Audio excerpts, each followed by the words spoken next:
A common fear anxiety sufferers have is, what if I relapse? What if I go back to square one? Chances are, if you've been focused on the recovery journey, you might be seeing some of your symptoms lift, whether that's panic attacks, intrusive thoughts, the mysterious physical symptoms, the depersonalization, derealization, the weird emotions. You might seeing that stuff lift, but now your fear is, well, what if it comes back? Or you might have even had a phase of remission where you haven't had any symptoms and then all of a sudden your symptoms come back full force. Is this always something you're going to be dealing with? Are you always going to be dealing with relapses? In this video, I'm going to be breaking down why people have this relapse and more importantly, what to do to avoid it. Because I know people around the world that have fallen into the depths of anxiety, recovered, and have never fallen back into the cycle. So I'm going to be sharing with you the tips and principles on what you can do so that you never fall back in and have a relapse. Let's get it started.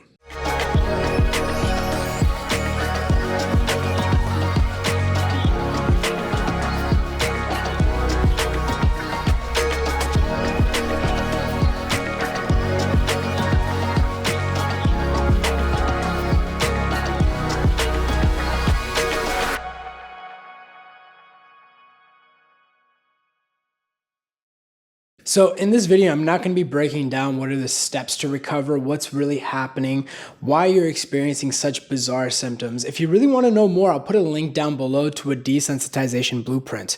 Basically, if you've gotten everything rolled out by your doctor, but you're unsure why you're experiencing all these mysterious symptoms, panic attacks, brain fog, the depersonalization, derealization, scary intrusive thoughts, heart racing, all these bizarre symptoms, and the doctor doesn't have an answer, well, it's because your nervous system has become sensitized. Another way to look at this is your nervous system has become hyperstimulated. So if you want to know more about the mechanics of how to overcome these symptoms, I'll put a link down below. In this video, I'm going to be talking about the concept of people falling back in, why people fall back in, and giving you some principles and steps so that you can avoid falling back in and having a relapse. So one of the main reasons I see people falling back into the cycle, let's say you've had a period where the symptoms have lifted, you maybe got busy with life, and the symptoms aren't really there, but a stressful situation comes and all of a sudden you fall back in.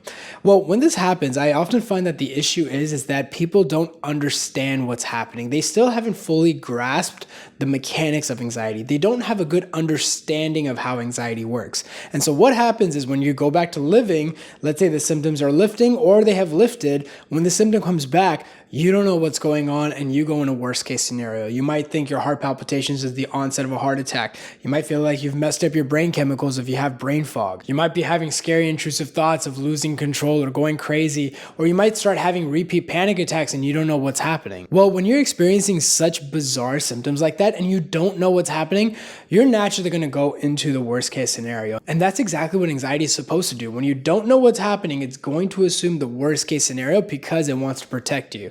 And chances were in the past, if you came up with the worst case scenario and found ways to mitigate it, well, then your chance of survival was higher. And so often what happens is when people don't know what's happening, they might be experiencing symptoms, they get busy with life. It's almost like they throw their anxiety symptoms under the carpet and just focus on living.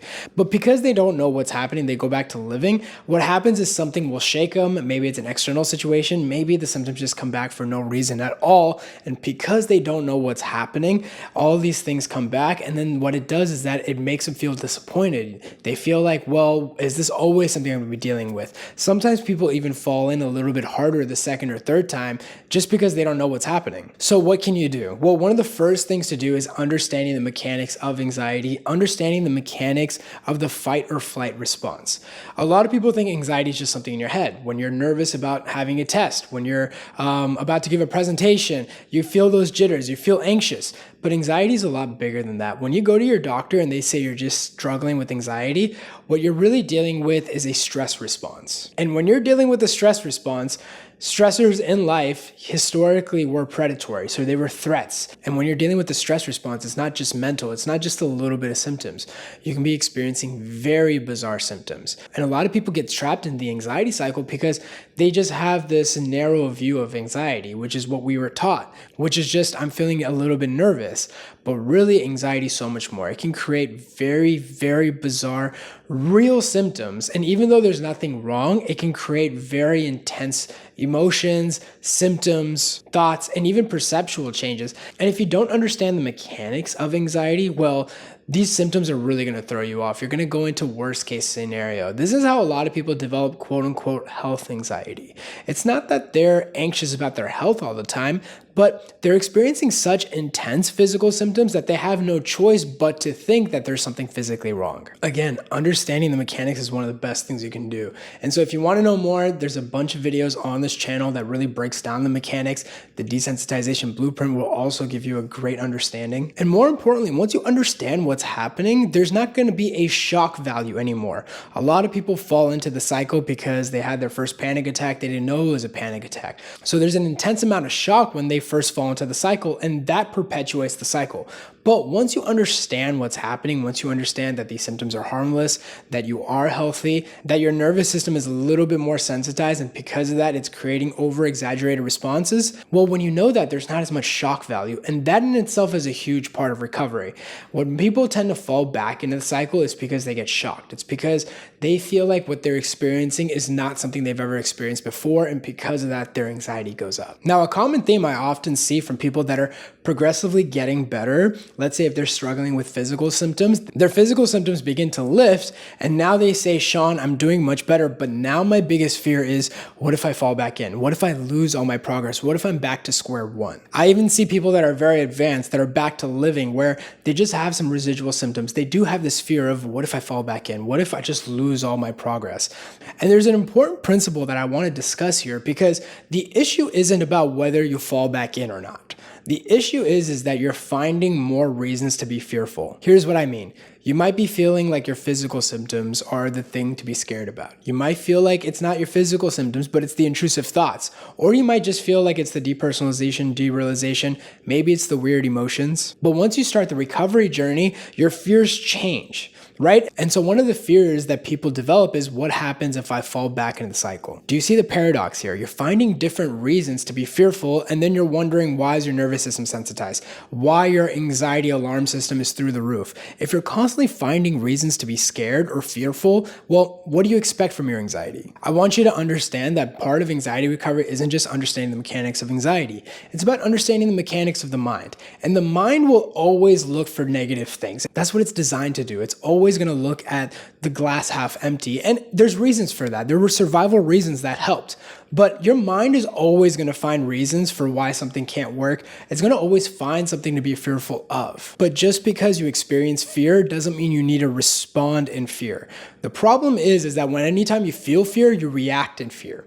And when you react in fear, well, you're teaching your nervous system, you're teaching your fight or flight response that there is something to be fearful of. What happens as a consequence? Well, your fight or flight systems start engaging, saying there is a threat. Look at Shaan. He's nervous about something. He's scared about something. Well, let's be a little bit more on the lookout to make sure there's nothing wrong. So what can you do here? Well, one of the principles is you can feel the fear and do it anyway. You can choose to respond in courage. I would highly challenge you, start developing the capacity for bravery. Just because you feel scared doesn't mean you need to react in fear. Just because you don't want to go into a situation doesn't mean you can't go in with some courage. Being courageous isn't going into a situation and not feeling fear. Being courageous is experiencing the fear and doing it anyway. If you can develop the skill set of no matter what happens, we'll figure it out, well, you're more willing to go into the unknown. Your anxiety doesn't like that, but as you go more and more into the unknown and your anxiety sees that there's nothing wrong, well, it's going to lift on its own. And you're going to be developing something that's really amazing, which is what I call core confidence, which is you're going to have confidence in yourself. It doesn't matter which environment you're in. It doesn't matter what symptoms you're experiencing. You're going to have confidence in your body and your mind and your capacity that no matter what happens, you'll get out of this. That kind of skill set, that kind of virtue will never be taken away from you. And looking back, you will look at your anxiety and you'll be so thankful that you experienced this because it taught you that lesson. It made you more resilient. And the last piece I want to mention is why people fall back into the cycle and they almost relapse. You see people that have been doing well for 2 or 3 years and then all of a sudden they come back to square one. Well, it's really important to understand understand what I call the 3 pillars of anxiety recovery. We call this BBP, which is, our anxiety recovery program. It's called Bye Bye Panic. And what we have is we have this acronym called BBP, which is body, behaviors, presence. Again, if you want to understand the pillars, the concepts behind recovery, you can check out that desensitization blueprint down below. It breaks all of this down. So breaking down the first B, which is body, that's understanding the mechanics, right? Understanding why you're experiencing symptoms, understanding how the mechanics of anxiety work. The second is behavior, which I'll come back to. And then the third is presence, and that's learning how to respond. We call it the alarm method. Again, I'm not going to talk too much about that in this video. I really want to focus on the idea of relapse, but what happens is that you have to have lasting behavioral changes, right? Which is the second B. What can often happen is people start developing the principles of recovery, learning how to respond. And then what happens is that as the symptoms start lifting, they slowly go back to their old ways. The same ways that made them fall back into the cycle, they go back into autopilot. They're not as aware. They go back into these unproductive thinking habits, these behaviors, that mindset that they used to have in the past. And as a consequence of that, once they go back to old behaviors, well, what happens is the symptoms come back. Now, I want you to look at anxiety recovery this way, okay? I want you not just to recover, but I want you to squeeze out all the information that you learned about understanding the mechanics of anxiety, your mind, learning who you are, and learning what behaviors serve you and what don't. If you do anxiety recovery right, it will teach you so much about yourself that I don't think you'll have any experience in life that's going to teach you this much. But what happens is sometimes people have more to learn. They haven't fully juiced out all the information, all the wisdom from anxiety recovery. And what happens is they fall back into the cycle. They fall back into old ways, and then their symptoms come back. I don't believe that there's such a thing as failure when it comes to anxiety recovery. Every mistake is another opportunity to learn. When people fall back into the cycle, it just means there's more to learn. There's more to understand. There's more unproductive thinking habits, more behaviors, more mindsets that they have to unlearn along the journey. Understanding the mechanics is great. Learning how to respond is good too, but belief patterns have a huge effect when it comes to anxiety recovery. This isn't like a bacterial infection where you have to change your beliefs or anything. You just take an antibiotic and you're fine.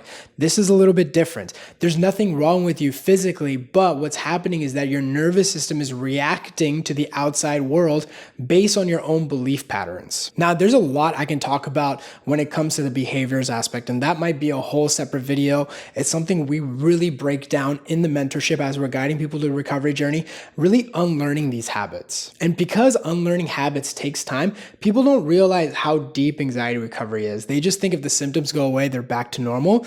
There's going to be so much more learning. Recovery is so much more of a process. You go deeper and deeper. You learn more about not just the mechanics of your symptoms, but also understanding the mechanics of the mind, who you are, and all these unproductive habits that might have served you at one point that all of a sudden don't really serve you and in fact are hindering you from recovery. So the last thing I want to say is that when you truly come out of this, when you truly understand what's happening, when you understand the principles of anxiety recovery, you will never fall back into the cycle. This is how people that I know for years have never fallen back into the cycle. In fact, we don't even talk about our anxiety symptoms because we know it so well.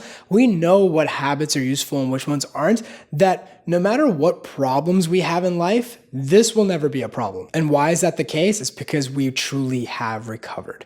Recovery isn't I'm experiencing symptoms or I'm not experiencing symptoms. Recovery is about even if you were experiencing symptoms, don't you know what to do to overcome it? It's about being a paradigm above that. It's about looking at not just your symptoms as something that's trying to come get you or ruin your life. It's really about understanding the mechanics of what's going on. So if you really want to learn more, there's a bunch of resources down below. If you really want to speed up your recovery journey, I always say find somebody to guide you, somebody who really understands what's going on, whether that's in your community, whether that's in whatever aspect. If you want that to be me and my team, you can apply for mentorship down below and we can guide you throughout the recovery journey. I hope this video helps you and I'll see you in the next one.